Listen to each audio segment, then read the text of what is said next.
Andy Booth, after qualifying that, they found that one of the shock absorbers had failed for whatever reason. So what they've done is they've changed the setup on the front of that car, and they kind of know where they need to be in that, but because it's new componentry at this stage for them, at this particular part of this meeting, they don't really know. So look, they're doing quite a good job. He's currently in 9th place and battling on. So the two drivers out in front, dominating the lap times, 1:35.2 for Kane Scott, 1:35.6 for John McIntyre. And that's a new lap record for Kane Scott. John McIntyre under it as well. The previous lap record is a 1:36.1 set by Timmy Edgell back here in a year ago. So stunning pace out in front. Don't go away, the halfway point of race number 1 for the NZV8s. We'll be back on the other side of this. Kane Scott now starting to get away from John McIntyre. You can see the gap back to 3rd place, Jason Bargwanna with Angus Fogg in 4th. And Mark, looking at Foggy's position at the moment, he really got out of Manfield with a miraculous recovery points-wise to still lead after all of the dramas he had. And already in this first race, he's achieved that first target. Yeah, and I was going to say he got out of jail free card, but that's not true at all, because the team, they just backed themselves. As they said, they found a couple of things overnight, and here we go. John Penny, we saw him having a fantastic race in the early part of it, but he's just falling back. Here's the peak anti-freeze replay. Oh, Tim Edgell's given him an assist under brakes down towards. Oh, he's kind of missed everything. So cleaned up the tyre stack on the way through. That was a big lose, and what a recovery. Was, yeah, look, Timmy just would have gone in there. He just would have been 115% on the brake pedal, had no more stopping ability in that car, and the only thing that stopped him was John Penny. Of course, they may take a bit of a dim view in that, so we may see that Chester's car come in for a drive-through penalty. So Kane Scott with the race lead and a new track record, another track record for Kane Scott. He's had a bit of a habit of doing it throughout the championship. More importantly, he and John McIntyre are going to make some gains here on Angus Fogg, but probably not as much as they would have thought with Foggy initially starting from grid 10 at the start of this race. No, they'll be looking in their mirrors. The teams would have told them they're probably quite dejected where Angus is, because they would have been hoping for some wholesale gains in the championship with Angus, but man, he's just gone into damage limitation mode and come out the other side smelling like roses. But Johnny McIntyre and Kane Scott, these guys are almost 3/4 of a second quicker than anybody else at this stage of the field. So these guys are just in the zone. They're in a class of their own. So there's the battle for 3rd, 4th and 5th. Jason Bargwanna at the start of the weekend. I said, look out for Jason, because he's been really getting stronger. You know, he missed Manfield, we know, but he was doing the supercar event in Abu Dhabi. But he doesn't lack the confidence. The other one we said to watch was Scott McLaughlin. He's had a few little dramas at the start of this one, but he's still well inside the top 10. So there is Kane Scott with 4 to go, the Fujitsu Ford. 4 poles, 2 race wins for the championship. On board with Scooter in the cockpit. Now that last lap of Johnny McIntyre, a 36.1. Kane Scott, interestingly, a 36.4. So one of two things. Obviously, he's starting to suffer in that car, and they engine needed to come on early, or Johnny McIntyre's on a fly. But we just had word, which is not totally surprising, that Timmy Edgell has been given a drive-through for that contact with John Penny. Oh, that's going to hurt Timmy Edgell certainly for the weekend. So a drive-through after that contact with John Penny off the end of the back straight just a lap and a half or so ago. So Kane Scott, John McIntyre, talking to Kane over the weekend as Edgell's already taken that drive-through, rejoins near the back of the field behind Martin Short. So that'll drop Tim Edgell back into about the 20th position. Nick Ross with some early race dramas has disappeared off the timesheets. I did see off the initial startup a big puff of smoke from one of those race cars. I thought it was Ross, so maybe some mechanical dramas for the Total Oils number 007 Holden of Nick Ross. And talk about Holdens, Paul Manuel back there in 5th place. Commodore guys have got to take a fair bit of encouragement out of this, because we're now into lap 7 of 10, and of course the Commodores stayed on song and battling with these guys in front of them, and one of them is the championship leader. So whatever they're doing in that Commodore, they've got the longevity into it, which we haven't seen in the early parts of the championship. So I'll take some confidence there going into the rest of this weekend. Again, talking to Paul before the race, he was confident that he had a very good race car, and obviously that's proving to bear fruit at the moment as we go back on board the 2nd place, John McIntyre. Now John McIntyre, another 0.2 of a second quicker than Kane Scott. So 3 laps to go.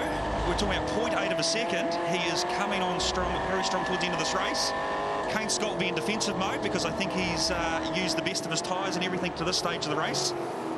So we're going to come down to what I think is going to be a last lap dash. So John McIntyre, he poled here last season, won the first 2 races. Great Craig Beard, of course, tied the championship up in the second race of the weekend. We've still got one more round for the NZV8s to go after this, and that is of course, at Hamilton with the ITM 400, supporting the V8 Supercar Championship. Back off the rear wing of Kane Scott, looking back to John McIntyre. That gap at the line was 0.8 of a second, so McIntyre's made, what, about a 6/10 gain in the last 2 laps. As he's forging ahead, and we looked back out of Kane Scott's car to Johnny McIntyre going through turn 9. Mate, if you ever get the opportunity, go and have a look at Johnny McIntyre through turn 9. It is just poetry in motion. Here we go, this is the break he needed. Angus Fogg is going to do the crossover. Right now, no, not just too far back to capitalise. Yeah, didn't gain from it. That was a big lock-up, though. Would that have hurt the front tyre on the Repco Ford? Yeah, it would have done, but it's pretty much a redundant tyre for 70% of this track. But once it's got a flat spot on one part of the tyre, you're going to pick it up again and again. If we saw it going to be an issue, it would have been right here. So, yeah, look, it would have put a little bit of a flat spot, but I doubt it's going to actually hurt it. So Craig Beard back in the 6th position. He's just working his way onto the front straight, chasing down Paul Manuel with Angus Fogg. So Fogg's going to get a gain here on Craig Beard, but he's going to lose some points to Kane Scott and John McIntyre. So effectively, it's just going to continue to tighten things up, Mark. Where does it sit right now? Well, it does. Okay, Angus Fogg will still be leading the championship, but 42 points behind him is the new second-place man. So it finishes the way it is, of course, being Kane Scott. Craig Beard 4 points behind him, and then Johnny McIntyre making inroads as well. So it is game on, and this is only race 1 of 3. So Foggy's actually made a gain points-wise. He started this race with a 37-point advantage over Craig Beard. But of course, we've got a new second-place man now, being Kane Scott. So the biggest winner in all this is the man out front. Here he is right now on screen, Kane Scott. So Kane Scott looking for win number 3 for the championship. He brewed some of that early season problems that he had. It was Pukekohe that really cost him. You know, he only got 94 points out of Pukekohe, where Angus Fogg got 170 for the round win. So that was a big loss for Scott at the first round. Yeah, but if we look back through all the contenders, they all had hard luck stories. But at the end of the day, the championship is based on who gets the most amount of points over the most races. And at this stage, it's still Angus Fogg. So could have been, would have been, might have been. It's not good enough. Again, John McIntyre was a 10th quicker the last lap. That gap now just 0.7 of a second on board. The tally's forward with John McIntyre. Johnny's trying to shorten the track up at every opportunity he can, but look, you know, these cars, the tyre pressures would be up to the beyond the ambient temperature that they should be going at. The brake pedal will be going away a little bit. These guys are just persevering here. I doubt Kane's going to do a big enough mistake where Johnny can capitalise on that. Well, Kane Scott just went 0.3 of a second quicker than John McIntyre. 36.7 for Scott, 37 flat for McIntyre. That leads back out to a second. Yeah, and Johnny lost that, going through 12, 13 and 14. Just went in a little bit hard, a little bit too close to the apex where he wouldn't have been. Couldn't get on the throttle early, coming on at the front straight. And we'll see in a blink of an eye, 0.3 of a second. But Angus Fogg hasn't found a way around Jason Baguana. We kind of expect that to happen. Paul Manuel is still battling away there in 5th place in the first of the Commodores. And Craig Beard. Back to Scott McLaughlin, of course, Andy Booth in 8th place. So the last lap board out, Kane Scott looking for victory. Second in the championship now, but Angus Fogg, unbelievably, has extended his championship lead by 5 points. But we've got a new second-place car in the championship. Craig Beard third, John McIntyre. That will also make a gain for McIntyre, who started the weekend at 113 points out of the championship lead. Last lap run for Kane Scott. A confident Kane Scott is a very, very dangerous Kane Scott. He hit the nail on the head. Anytime he's got confidence in a bit of machinery, we know he can get all the speed out of it that he's got. And like you said, these two guys in front, they've had a taste of blood for this weekend, and they're just going to keep going. So Kane Scott out of the final corner. He's led from the green. Scott with the victory. John McIntyre in second. The Fujitsu team, the Racing Projects team, congratulating each other. Kane Scott moves to second in the championship, just 42 points behind Angus Fogg. Jason Baguana with third, ahead of Angus Fogg. A miraculous run from grid position 10 with Paul Manuel in 5th, Craig Beard in 6th.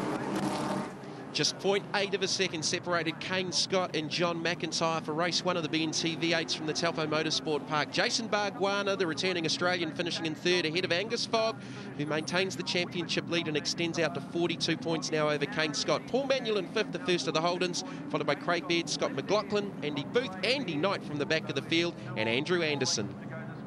you know, turn one, we've seen in the past the sort of chaos it can create. There was actually concern that you've been caught up in it, Angus Fogg, and suddenly you appear in fourth. What happened there? Did you do a Doctor Who trick? How'd you get through? I did a Beardo trick, just go right around the outside of every bugger. That was the only way we were going to sort of make a gain, and so take a deep breath and get in there, and we pulled it off. You know, the track was reasonably clean. It'll be different sort of race two probably, but yeah, no, that was good. And battled away with Bargs. He was sort of kind of holding me up a little bit in places, but he's got a strong engine, and you know, fourth isn't too bad considering where we started. Okay, I don't know if you realise, Kane, but there was a heck of a race happening behind you. Did you hear how good it was? No, mate, there was a fair bit of dust and stones on the track, so I could only imagine.